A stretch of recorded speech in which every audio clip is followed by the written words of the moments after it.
foreign lenders, by a severely burdened military, by a backsliding on global nonproliferation and arms control agreements, and by a failure to consistently use the power of diplomacy, from the Middle East to Africa to Latin America to Central and Eastern Europe.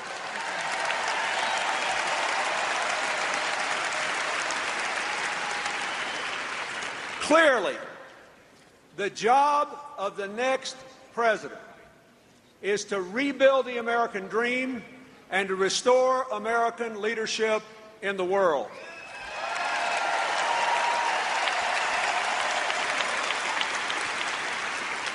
And here's what I have to say about that.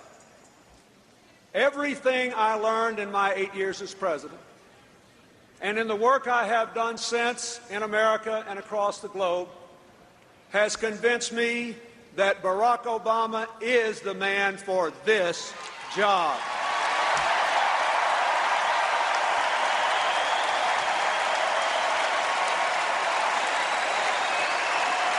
Thank you.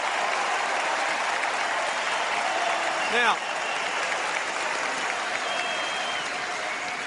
he has a remarkable ability to inspire people, to raise our hopes and rally us to high purpose. He has the intelligence and curiosity every successful president needs. His policies on the economy, on taxes, on health care, on energy are far superior to the Republican alternatives. He has shown a clear grasp of foreign policy and national security challenges, and a firm commitment to rebuild our badly strained military. His family heritage and his life experiences have given him a unique capacity to lead our increasingly diverse nation in an ever more interdependent world.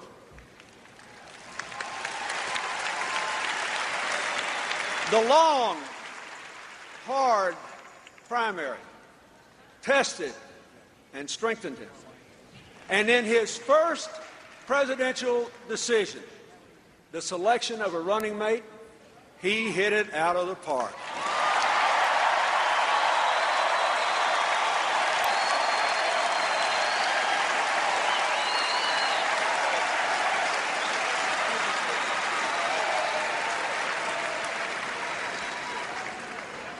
With Joe Biden's experience and wisdom, supporting Barack Obama's proven understanding, instincts, and insight, America will have the national security leadership we need.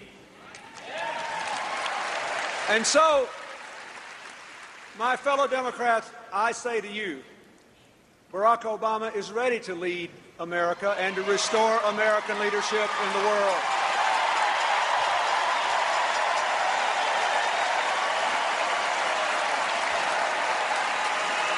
Barack Obama is ready to honor the oath to preserve, protect, and defend the Constitution of the United States.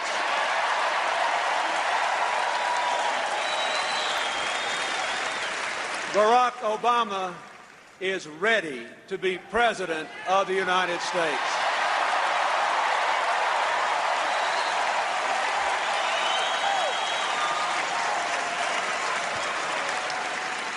As president, he will work for an America with more partners and fewer adversaries.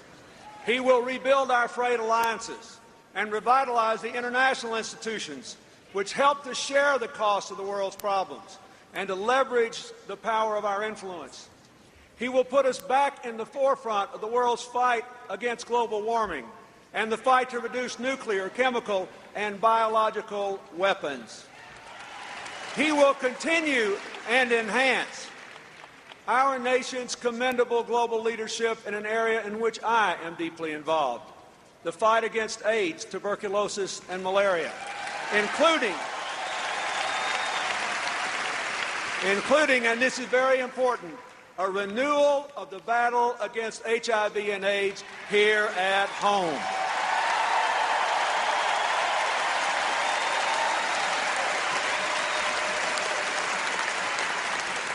President Obama will choose diplomacy first and military force as a last resort.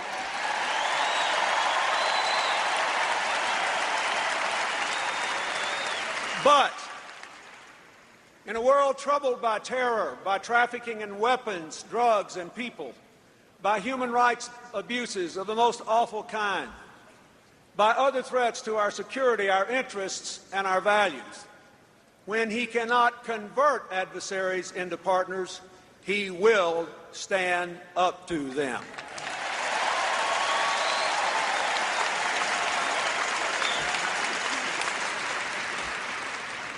Barack Obama also will not allow the world's problems to obscure its opportunities.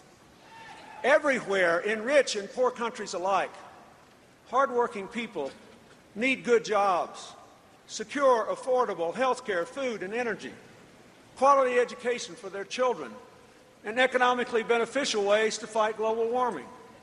These challenges cry out for American ideas and American innovation. When Barack Obama unleashes them, America will save lives, win new allies, open new markets, and create wonderful new jobs for our own people.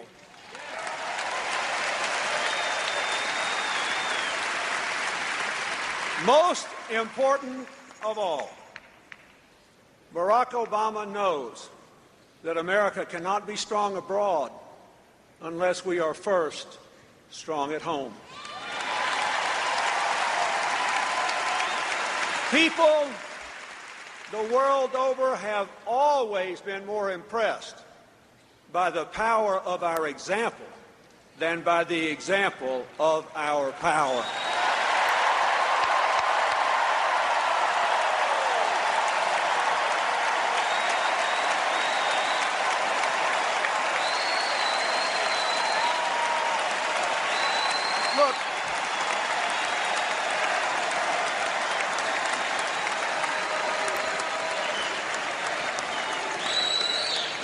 Look at the example the Republicans have set. In this decade, American workers have consistently given us rising productivity. That means year after year they work harder and produce more. Now, what did they get in return? Declining wages, less than 1/4 as many new jobs as in the previous 8 years, smaller health care and pension benefits, rising poverty, and the biggest increase in income inequality since the 1920s. American families, by the millions, are struggling with soaring health care costs and declining coverage. I will never forget the parents of children with autism and other serious conditions who told me on the campaign trail that they couldn't afford health care and couldn't qualify their children for Medicaid unless they quit work and starved or got a divorce. Are these the family values the Republicans are so proud of? What about the military families pushed to the breaking point by multiple deployments? What about the assault on science and the defense of torture? What about the war on unions and the unlimited favors for the well-connected?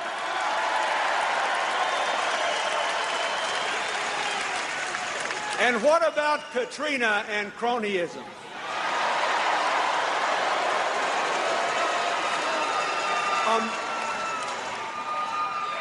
My fellow Democrats, America can do better than that.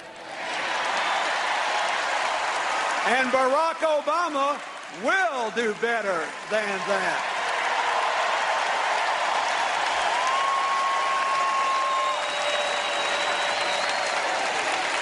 Wait a minute. But first,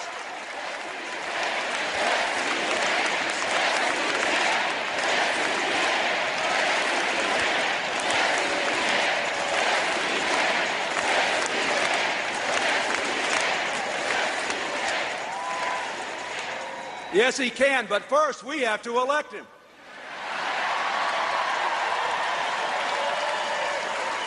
The choice is clear.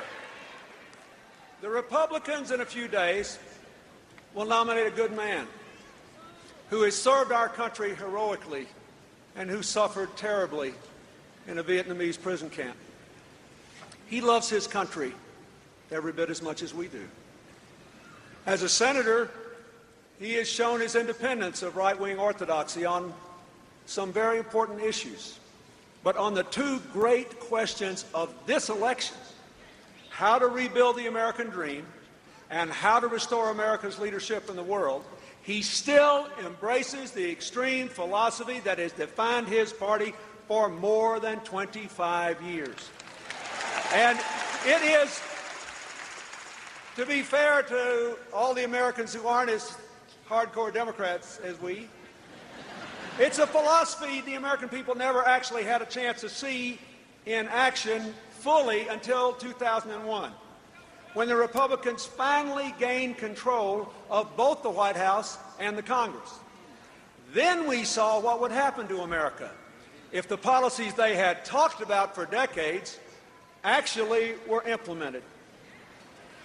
And look what happened. They took us from record surpluses to an exploding debt, from over 22 million new jobs to just 5 million, from increasing working families' incomes to nearly $7,500 a year to a decline of more than $2,000 a year, from almost 8 million Americans lifted out of poverty to more than 5.5 million driven into poverty, and millions more losing their health insurance. Now, in spite of all this evidence, their candidate is actually promising more of the same. Think about it. More tax cuts for the wealthiest Americans that will swell the deficit, increase inequality, and weaken the economy. More Band-Aids for health care that will enrich insurance companies, impoverish families, and increase the number of uninsured. More going it alone in the world instead of building the shared responsibilities and shared opportunities necessary to advance our security and restore our influence. They actually want us to reward them for the last 8 years by giving them 4 more. Now, let's send them a message that will echo from the Rockies all across America. A simple message. Thanks, but no thanks. In this case, the third time is not the charm.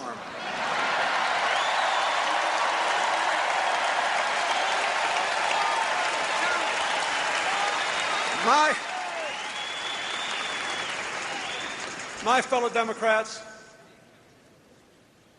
16 years ago, you gave me the profound honor to lead our party to victory and to lead our nation to a new era of peace and broadly shared prosperity. Together, we prevailed in a hard campaign in which the Republicans said I was too young and too inexperienced to be commander-in-chief.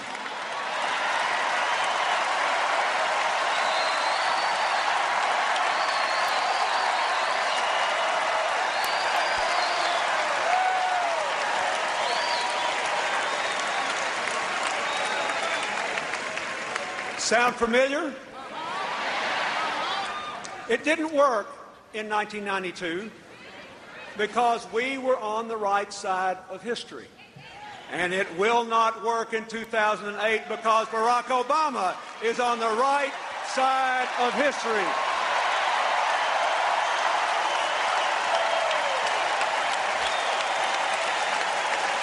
Now, Senator Obama's life is a 21st century incarnation of the old-fashioned American dream. His achievements are proof of our continuing progress toward the more perfect union of our founders' dreams. The values of freedom and equal opportunity, which have given him his historic chance, will drive him as president to give all Americans, regardless of race, religion, gender, sexual orientation, or disability, their chance to build a decent life and to show our humanity as well as our strength to the world. We see that humanity